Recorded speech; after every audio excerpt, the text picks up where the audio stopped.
une fois que vous maîtrisez la programmation orientée objet avec Python, travailler avec la partie interface graphique devient maintenant de plus en plus facile. D'accord? Donc, la clé, c'est maîtriser premièrement la partie procédurale, ensuite la partie orientée objet. D'accord? Vous avez vu comment on a travaillé avec beaucoup de programmes comme ça, avec Python.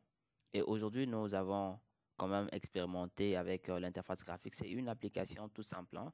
On va l'exécuter comme on vient de le faire. Donc, l'application permet de convertir des devises. Je vais fermer ceci. Donc, qu'est-ce que l'application fait? C'est une application de conversion de devises. Donc, vous faites ceci. Par exemple, là, j'ai en euros, 100 euros. Si vous voulez, je peux changer. Je peux changer le chiffre, ça dépend. 106 euros. Bon, mettons 100 euros. C'est un chiffre qui est un peu mieux. Mettons 100 euros, je vais convertir 100 euros en quoi? En francs canadiens, par exemple. Et ça se passe. Je peux inverser. J'inverse. Donc, je commence à canadien. Vous voyez, c'est comme ça. Maintenant, si vous inversez, ça va toujours donner la même chose. Par exemple, là, vous avez 101 euros en canadien, d'accord? Et par exemple, si je fais ça, maintenant, si j'inverse, c'est pour dire qu'en fait, je peux avoir une somme de... Le franc canadien, là, en euros, ça va donner ceci, d'accord? Donc, c'est à peu près... c'est vraiment le rôle de l'application, c'est de convertir des devises. Vous allez remarquer aussi, par exemple, si je mets n'importe lequel, hein, je peux faire ceci en euros. Voilà, d'accord? Vous savez, cela dépend de vous. Vous mettez ceci, JP, ce sont les monnaies, je pense. Bon, maintenant, si vous faites ceci, vous faites ça, vous pouvez tester des devises, n'importe quelle devise, ça fonctionne, d'accord? Donc, c'est une application qui permet en fait tout simplement de convertir des devises. C'est son rôle en fait. Maintenant, une fois que l'application est créée comme ça, tout ce que vous avez à faire, c'est de créer un setup et vous installer tout simplement dans votre ordinateur et l'application fonctionne. Vous installez, l'application fonctionne. Vous pouvez créer l'exécutable. Il y a des outils. Nous allons faire la partie déploiement. En fait, déployer une application desktop et même permettre aux gens de télécharger l'application. Donc, je rappelle que c'est fait avec du Python. Je vous montre la syntaxe. Donc, c'est très simple. Vous avez la bibliothèque. C'est cette application. Vous avez, il y a plusieurs projets que j'ai poussés. Tout ceci est mis déjà dans mon repo en ligne sur GitHub. Donc, je vais vous montrer tout à l'heure où ça se trouve en fait. Donc, une fois que vous êtes dans l'application, c'est ce projet que vous voyez app.py, app.py. Vous avez en fait, j'ai mis un fichier de prérequis, c'est-à-dire que vous allez installer euh, Currency Converter. D'accord? En fait, ça, c'est un module en fait. D'accord? C'est un module. Pourquoi je sais que c'est un module? Vous voyez, les modules en Python, on l'écrit avec minuscule comme ça, d'après la convention PEP en fait. Bon, après, je vous parlerai de ça. Ça, c'est une classe. OK? Ça, c'est une classe en Python. Currency Converter. Maintenant, quand vous avez ce module comme ça, vous appelez vous installez le module. Le module vient avec la classe. Et c'est la raison pour laquelle, quand vous entrez là, vous allez voir que, une fois que j'ai fait appel, c'est comme ça que vous allez importer le module. D'accord? Le module s'appelle Currency Converter. OK? Maintenant, tout se passe avec PySide 6, c'est-à-dire que je vais utiliser la version 6 de PySide. Il y avait la version 5 qui était compatible avec Qt5 et la version 6 qui est compatible avec Qt6, d'accord? Et le Qt orienté Python, ça s'appelle Qt, PyQt.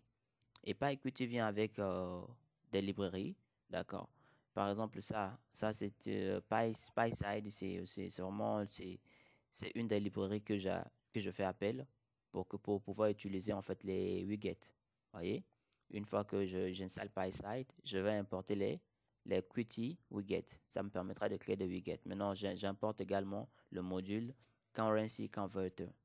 Et une fois que j'ai importé, je vous ai fait même un exemple. Si vous le faites, vous allez voir qu'il va vous afficher ici des currencies. Maintenant,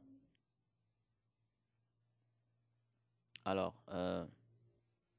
une fois que c'est fait, vous avez en fait, vous allez créer la structure du projet tout simplement. Comment ça se fait? Vous avez une classe app et dans la classe app, vous faites une réinitialisation. Tout ceci, nous l'avions déjà vu, d'accord? Alors, je ne vais pas expliquer tous ces détails-là ici. Ceux qui veulent faire la formation, vous allez cliquer sur le lien, vous allez suivre le lien et puis vous vous inscrivez tout simplement. Vous pouvez appeler de manière interactive, vous aurez le numéro de téléphone qui sera affiché, le WhatsApp également, d'accord? Vous m'écrivez directement pour commencer la formation.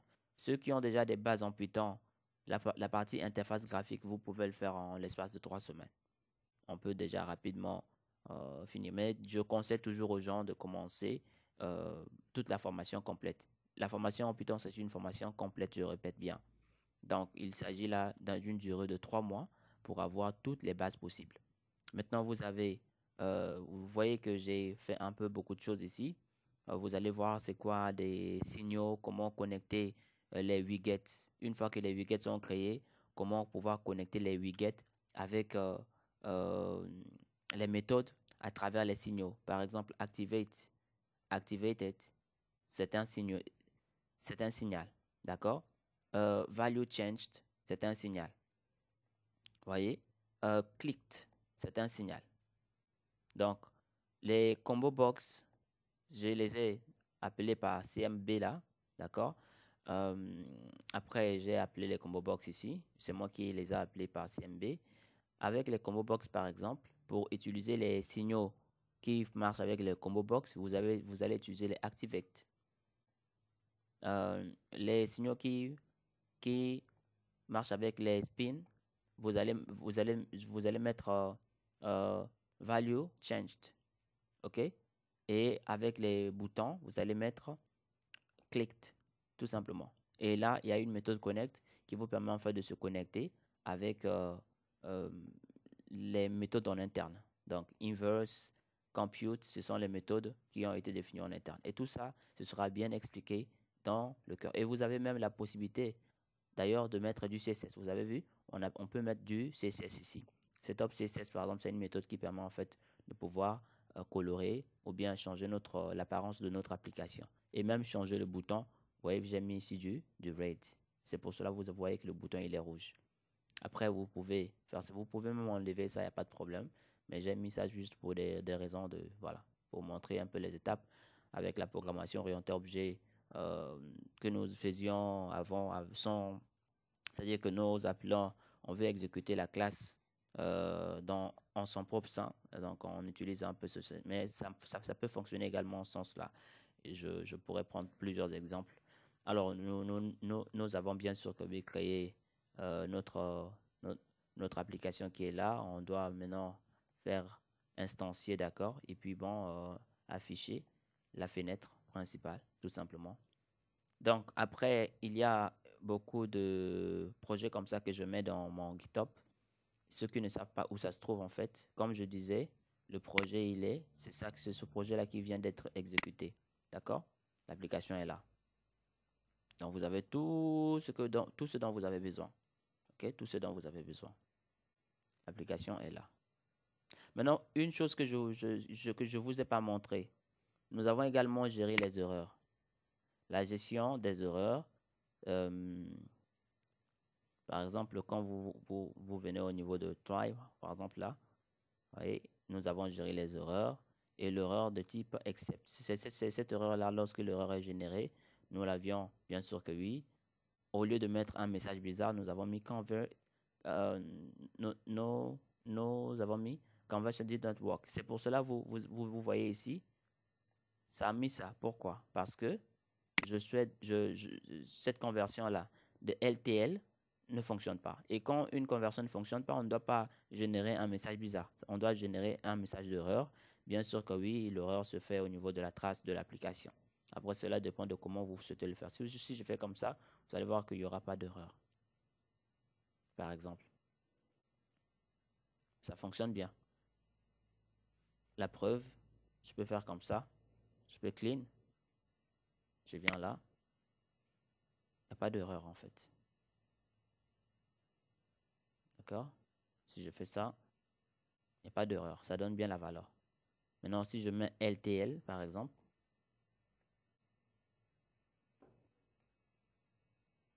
LTL, vous allez constater qu'il y aura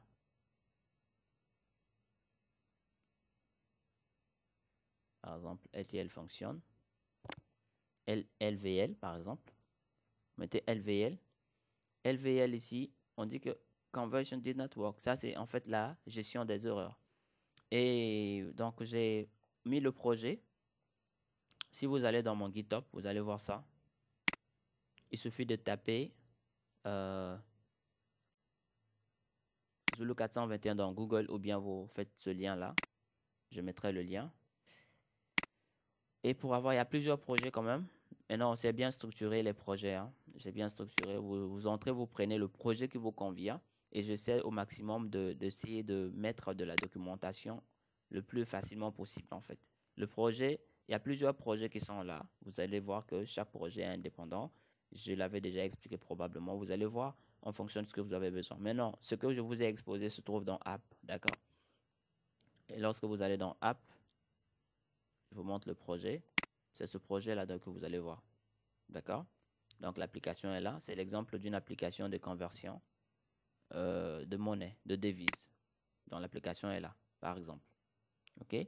Donc, comme j'ai mis dans les grandes lignes, vous allez apprendre à créer, d'accord, dans ce projet-là, créer une interface, la structure de l'interface utilisateur. Et puis, vous allez également apprendre à créer quoi? Le menu, la fenêtre principale. Donc, la fenêtre principale, je précise que nous sommes en train d'utiliser la dernière version de PySide, donc PySide 6. Et vous allez également créer les widgets. Donc, ça, c'est important. Et faire la conversion et pouvoir les afficher également, comme vous venez de le constater. Définir les valeurs par défaut.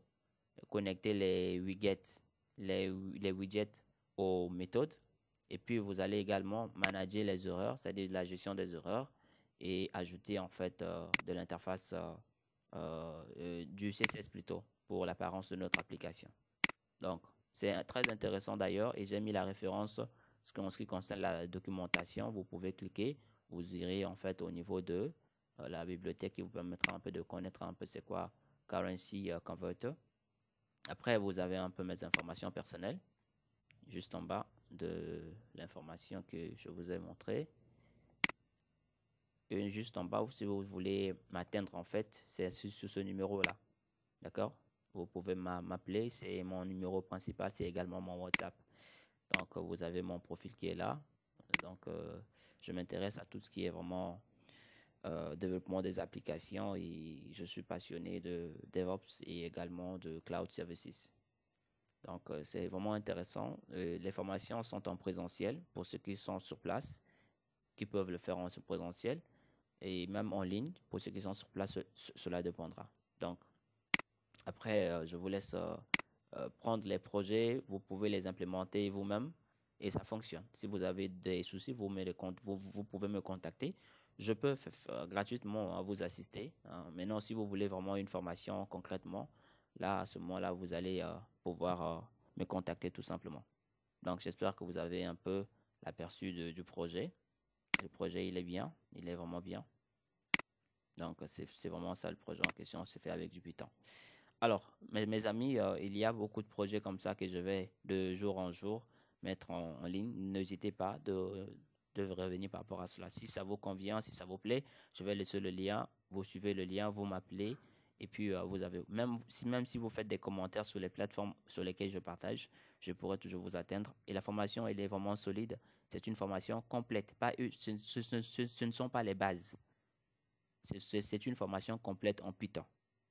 Et vous aurez tout ce qu'il vous faut pour, bien sûr que oui, être capable même d'affronter le domaine de l'intelligence artificielle. Merci à vous. Au revoir.